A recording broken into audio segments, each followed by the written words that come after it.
saya akan membaca skema penelitian dasar penelitian dosen pemula tahun 2023 yang berjudul Deteksi Diagnosa Polycystic Ovarian Syndrome menggunakan Machine Learning. Ketua tim peneliti saya sendiri, Helianti Susana, MKom. Anggota tim peneliti Ahmad Fakih, MSc, dan Ordi Nurdiawan, MKom.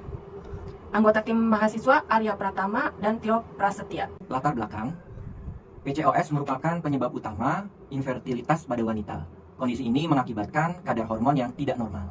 Wanita yang mengalami sindrom ini akan memiliki tingkat hormon yang tidak teratur dan mengalami siklus menstruasi tidak teratur juga, sehingga mempengaruhi sistem reproduksi. Urgensi penelitian ini diperlukan sebuah model klasifikasi yang memiliki akurasi yang baik dalam mendiagnosa secara dini, meminimalisir tingkat gagal hamil. Berikutnya tujuan penelitian ini untuk dapat memodelkan dalam mendeteksi secara dini penyakit PCOS dengan memiliki akurasi yang tinggi sehingga dapat membantu tim kesehatan dalam mendeteksi PCOS atau tidak memiliki PCOS ini. Oke, berikutnya kebaruan penelitian. Sebuah CNN telah dilatih dan pada epoch ke-40 mencapai akurasi sebesar 89,47% dalam mengenali dan mengklasifikasikan gambar dengan nilai kerugian atau loss 0,2684. Tingginya akurasi dan rendahnya nilai kerugian menandakan bahwa model mampu mengidentifikasi pola-pola penting dalam dataset pelatihan.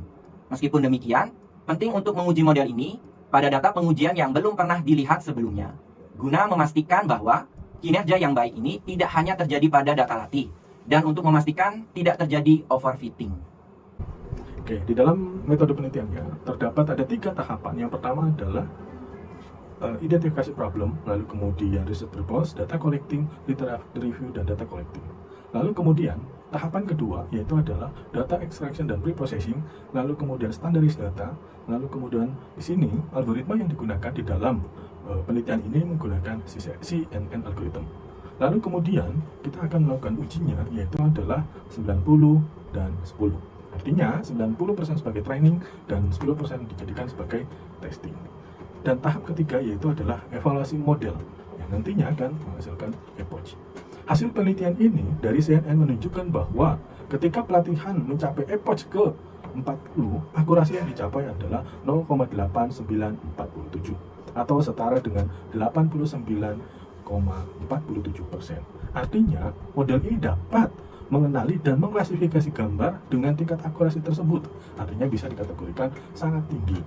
Selain itu, nilai kerugian pada saat itu adalah sebesar 0,2684 yang menunjukkan seberapa baik model dapat meminimalkan perbedaan antara hasil prediksi dan hasil sebenarnya. Hasil akurasi yang tinggi dan loss yang rendah menunjukkan bahwa penelitian dengan algoritma CNN berhasil mempelajari pola-pola yang penting pada dataset yang digunakan. Namun, penting juga untuk mengevaluasi model pada data pengujian yang belum pernah dilihat sebelumnya, untuk memastikan bahwa tingkat akurasi ini juga berlaku untuk data yang belum pernah dilihat sebelumnya dan tidak terjadi overfitting. Adapun luaran pada penelitian ini, sebagaimana janji di dalam proposal, yaitu luaran wajib penelitian ini akan dipublikasikan pada Jurnal Ilmu Pengetahuan dan Teknologi Komputer dengan ISSN 2685-8223 dengan elektronik ISSN 2527-4864 yang terakreditasi Sinta 2 dengan status luarannya adalah diterima dan dipublikasikan pada volume 9 nomor 2 bulan Februari tahun 2024. Sedangkan bukti awalnya terlampir dalam laporan.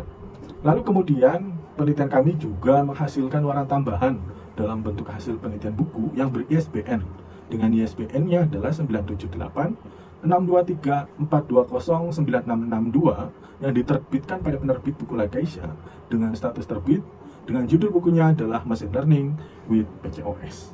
Lalu kesimpulan, saran dan rekomendasi. Hasil penelitian dan validasi dataset citra X-ray ovarium menggunakan algoritma arsitektur CNN telah dibuat sebanyak 40 iterasi atau epoch. Dengan 4 step epoch menunjukkan bahwa nilai akurasi sangat besar dengan 0,8947 atau 8947%. Terima kasih kepada Kemendikbud dan STIMIK IKMI Cirebon di skema penelitian dasar penelitian dosen pemula tahun 2023.